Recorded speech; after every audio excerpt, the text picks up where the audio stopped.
Today I'm in Bristol, more specifically the suburb of Clifton, and this is the Clifton Suspension Bridge. It's one of the most iconic Bristolian landmarks, besides the statues of slave traders that have been thrown into the harbour. But to be honest, I didn't intend on covering the bridge at first because it's already pretty well known and doesn't have a particularly weird or quirky history.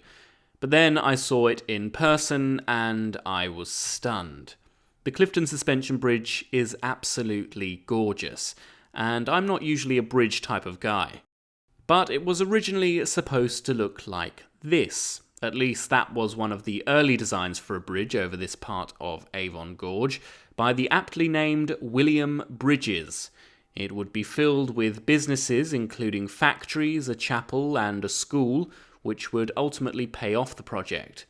This was the case for the original Bristol Bridge, which was lined with 5-storey houses.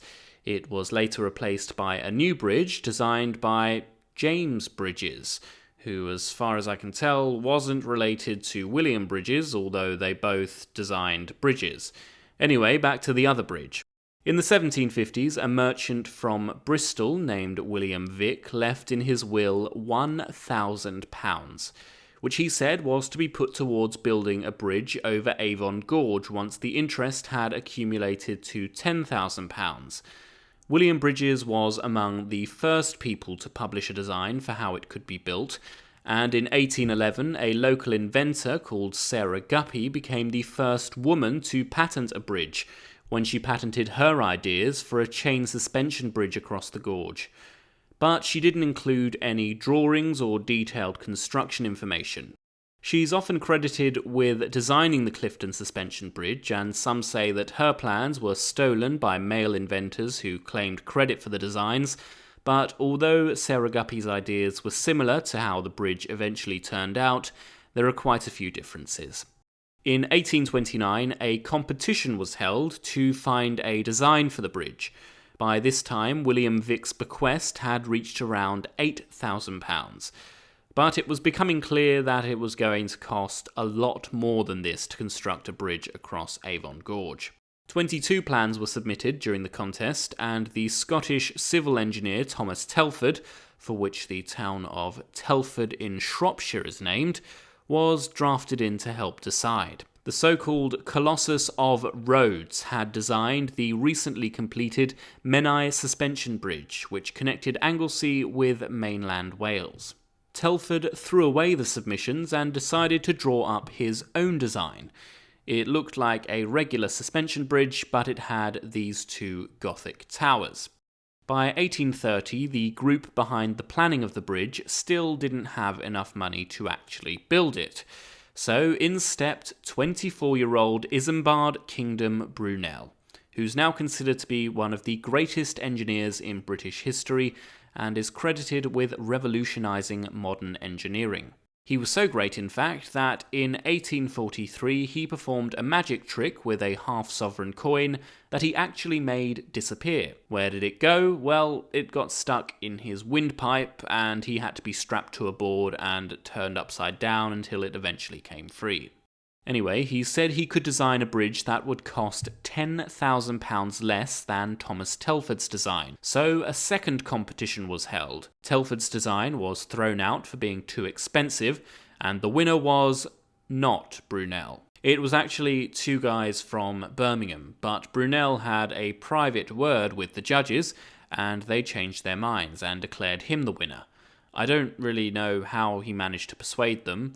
Maybe he performed a magic trick. In 1831, construction began on Brunel Suspension Bridge, which featured 2 towers inspired by Egyptian architecture, which was apparently really big at the time. He initially wanted massive sphinxes at the top, but these were later dropped from the plans because they were too expensive. He also scaled back the whole Egyptian theme and simplified it a bit. During construction, people could still cross the gorge via what Brunel called the Suspended Traveller, which was a basket car that hung from a long iron bar and was pulled along by a rope. Those were the good old days, before health and safety.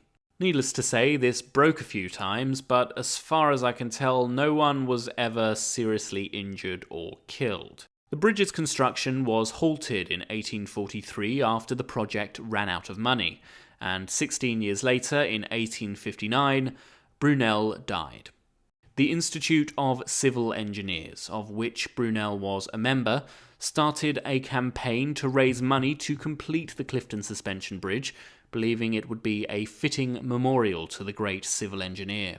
William Henry Barlow and John Hawkshaw were brought in to take another look at Brunel's plans, and they made some changes to them. One of the key revisions was that the bridge would now have triple chains instead of double, and these chains would come from the Hungerford Suspension Bridge in London, which was designed by Brunel and was being demolished to make way for a new railway bridge. Construction finally restarted in 1862, and so travellers didn't have to wait for the bridge to be completed. Another ingenious method for crossing it was introduced: wooden planks attached to wire ropes. Yeah, basically the scariest part of a child's playground, except suspended over a gorge. 2 years later, in 1864, the Clifton Suspension Bridge finally opened, more than 100 years after it was first conceptualised. The first person to cross it was a 21-year-old woman named Mary Griffiths, who raced a young man across. She said afterwards, "When the gate opened, I began to run. I heard my uncle shout, 'Run, Mary, run!' So I tucked up my long dress and ran for dear life." I should say that she didn't look like this when she was 21, obviously.